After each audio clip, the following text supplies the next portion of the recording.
Mimi one on one, aku kuat bertahan. Kalau belum sempat ketemu langsung Mimi, tonton Viti-Viti Mimi yang bisa jadi pembangkit kita maksudnya ya. Semangat yuk kakak.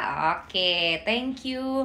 Ini komentar dari Juni 2023. Mimi juga lupa ini sahabat kita yang sesi yang mana. Tapi mungkin banget kalau akun ini mungkin bukan akun yang sebenarnya gitu ya. Karena seinget Mimi, teman-teman kita yang pernah sesi ada nggak yang namanya Juni? Mimi agak lupa sih.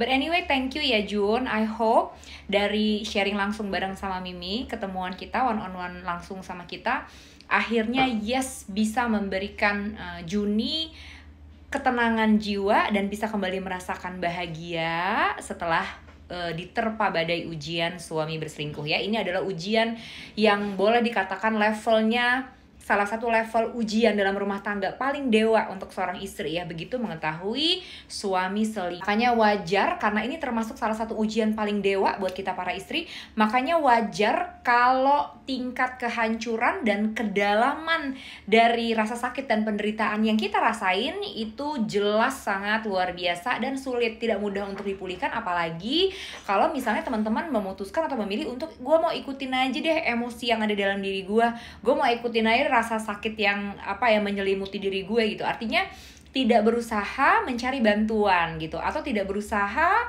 menonton, mendengarkan, berkomunikasi, ngobrol sama orang-orang yang mungkin bisa bantuin teman-teman untuk bisa merasa lebih tenang, untuk bisa kembali menemukan kebahagiaan lagi. Tentu ini akan jadi jauh lebih sulit ya, karena sungguh ya, dengan ujian suami berselingkuh terus kita berusaha mencari bantuan saja. Mencari bantuan tuh artinya kayak mungkin ya ketemu psikolog, ketemu psikiater, atau mungkin ketemu dengan ustadz, ustazah, masuk ke pengajian, atau bertemu dengan healer-healer seperti Mimi, atau bertemu dengan love coach atau marriage coach di luar sana yang teman-teman percaya.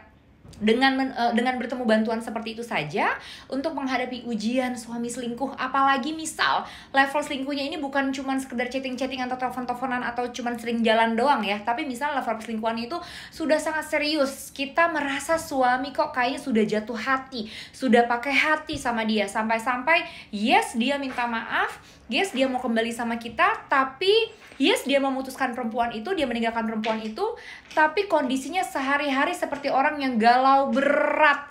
Dan aku bener-bener gak sanggup ngeliat ini apa sih, gue punya suami, ini pasangan hidup gue, orang yang gue pilih menjadi pendamping hidup gue, orang yang juga memilih gue menjadi istrinya. Selama ini teman suka duka gue bersama gitu ya, sekarang di depan mata gue harus gue saksikan, harus gue lihat laki-laki ini lagi galau, patah hati, merasa kehilangan perempuan lain. Wah, ini pasti nggak mudah ya, apalagi misal yang suaminya bahkan nggak minta maaf gitu, malah memutuskan untuk minta izin poligami atau terus melanjutkan hubungannya dengan perempuan itu, bahkan kali ini secara terang-terangan. Apalagi kalau si falaknya itu ikut-ikutan, semakin kurang ajar dan berani menantang kita. Wah, ini pasti akan membawa kita pada kehancuran yang luar biasa dalam dan dahsyat.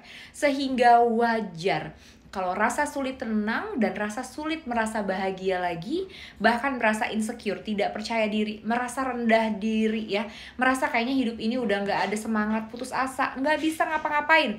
Wajar sekali kalau ini pastinya akan kita alami gitu ya.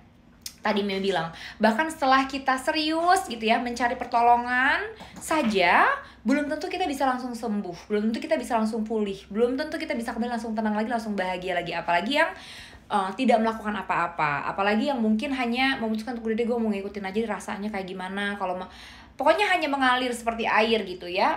Tentu ini akan menjadi lebih lama. Tapi Mi, pertanyaannya bisa gak sih Mi? Bisa gak sih Mi, aku yang udah sehancur ini, aku tuh rasanya udah gak ada harapan, aku gak tahu hidup mau ngapain, udah hancur banget seluruh hidupku, aku merasa rumah tangga ini gak ada masa depan, aku merasa rumah tangga ini tuh udah nggak bisa lagi diselamatkan. Aku merasa dan aku ketakutan, aku khawatir kalau rumah tangga ini sebentar lagi akan selesai, akan hancur. Aku nggak akan bisa bersama-sama dengan suami lagi. Aku harus apa ya? Kalau teman-teman yang mungkin salah satu dari para istri yang dapat ujian ini terus merasakan hal itu, pas banget kalau kebetulan misalnya video ini FYP ya. Kalau teman-teman tanya apakah suami bisa balik lagi sama kita, apakah suami benar tidak akan mengulangi perselingkuhannya lagi, apakah suami bisa kita beri kepercayaan, apakah benar keputusanku untuk tetap bertahan dan menerimanya, apakah memang dia layak mendapatkan kesempatan itu. Mungkin kalau pertanyaannya ini, Mimi cuma bisa bilang wallahu a'lam bishawab, kita nggak ada yang pernah bisa menjamin. Memang yang namanya artinya yang namanya menggantungkan atau berekspektasi sama orang lain itu salah satu hal yang pastinya sulit untuk dijalankan dan tidak ada kepastian, nggak ada ketetapan, karena kita meletakkan kebahagiaan atau meletakkan ketenangan itu pada orang lain yang ya kita nggak bisa pegang. Iya, suami kalau di depan kita dia benar-benar menunjukkan gitu ya bahwa dia minta maaf, bahwa dia benar-benar menyesali perbuatannya, kan di luar nggak ada yang tahu. Dan kalau kita jiwanya, batinnya belum pulih, belum sehat, belum bisa merasakan kebahagiaan lagi, secara otomatis bahkan suami yang sungguh-sungguh serius bertobat pun tidak akan bisa kita hargai dan tidak akan bisa kita terima upaya-upayanya memperbaiki diri dan memperbaiki kesalahan, karena memang kondisi batin kita tuh hancur sekali. Ya, kondisi batin kita tuh masih berantakan. Kondisi batin yang berantakan dan hancur sekali itu ciri-cirinya apa? Ciri-cirinya adalah masih trauma banget, masih trust issue, masih sangat posesif, nggak bisa percaya. Dia pegang handphone sedikit deg-degan, dia keluar rumah sedikit nggak angkat telepon, sekali dua kali itu langsung emosinya naik, ngungkit-ngungkit atau flashbacknya atau negatif thinkingnya nggak berhenti-berhenti. Ini adalah ciri-ciri jiwa atau batin yang masih banyak lukanya, belum pulih lukanya. Wajar dengan luka sedalam dan sebanyak ini, kita pastinya masih sulit merasa tenang. Sehingga tadi ya, mau suami beneran udah berubah atau enggak, mau suami udah beneran bertobat atau enggak, mau suami ikhtiar untuk memperbaiki diri atau enggak, akhirnya enggak terlalu berpengaruh sama kita, karena memang yang masih belum beres itu kita. Balik lagi Mimi bilang, kalau orang lain sampai kapanpun kita nggak akan pernah bisa pegang. Ya, jadi memang suami selingkuh aku harus apa Mi? Suami selingkuh utamanya aku harus pulih dan bahagia dulu. Suami ketahuan selingkuh, utamanya, paling utama nomor 1, jiwaku, batinku harus tenang dan bahagia dulu. Harus bisa pulih dan merasakan kebahagiaan dulu. Karena kalau belum tenang, batinnya belum tenang, masih berantakan, masih berdarah-darah, mustahil akan bisa menjalankan keputusan apapun dengan benar. Mau bercerai pun takut, ragu-ragu, maju mundur, malah semakin bucin, malah semakin gak bisa ngelepasin suami. Mau bertahan pun menjadi sia-sia, karena bertahannya dengan kondisi setiap hari berantem sama suami, setiap hari gak berhenti mengungkit-ngungkit dan tidak pernah bisa percaya lagi sama suami. Sehingga yang terjadi apa? Yang terjadi hubungan kita sama suami semakin renggang, semakin jauh. Maka kembalinya kita sama suami menjadi kembali yang justru membuat kita dan suami semakin jauh, bahkan mendekatkan kita berdua sama kemungkinan berpisah atau bercerai, misalnya gitu ya. Karena apa? Karena itu tadi, karena batinnya belum sembuh. Kebayang gak sih? Suami selingkuh itu tuh menyebabkan batin kita istilahnya ketusuk pisau yang itu tuh besar banget, belati yang sangat besar dan menancapnya dalam. Kebayang gak dengan luka, dengan tusukan sedalam dan sebesar itu, seperti apa rasa sakitnya? Seperti apa tangisan, rintihan, rontaan, dan emosi yang kita rasakan dengan belati sepanjang dan sedalam itu. Wajar kalau kita merasa sangat sakit. Dan kalau kita lagi ketusuk pisau sedalam dan sebesar itu, mungkin gak kita bisa senyum-senyum? Mungkin gak kita bisa bahagia? Mungkin gak kita bisa merasa tenang? Mungkin gak kita bisa merasa pulih? Gak mungkin, sulit. Satu-satunya cara kalau kita mau bisa merasa tenang dan bahagia lagi adalah dengan mencabut belatinya lalu memulihkan lukanya.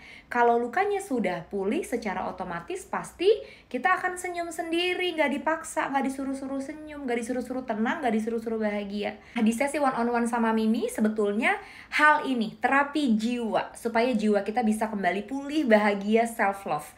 Sehingga bisa hidup dengan tenang, dengan penuh sukacita, dan jiwanya lebih cerdas dalam menghadapi ujian apapun. Hal ini ya yang akan kita bahas secara detail dan mendalam, bahkan sampai teman-teman direct langsung bisa merasakan impact ketenangannya di 1-2 sesi pertama. Untuk teman-teman yang mau bisa mengikuti sesi one-on-one langsung bareng Mimi, caranya mudah sekali, silahkan klik link di bio. Langsung ya sama admin Mimi, kira-kira bisa dapat sesi ketemu sama Mimi kapan. Oke, teman-teman semangat ya. Suami selingkuh menurut Mimi pertama kali sebelum memutuskan apapun, jiwanya tenang dulu ya. Kitanya pulih dulu, baru tahu nanti keputusan apa yang bisa kita jalankan dengan baik. Semangat ya, teman-teman, I love you.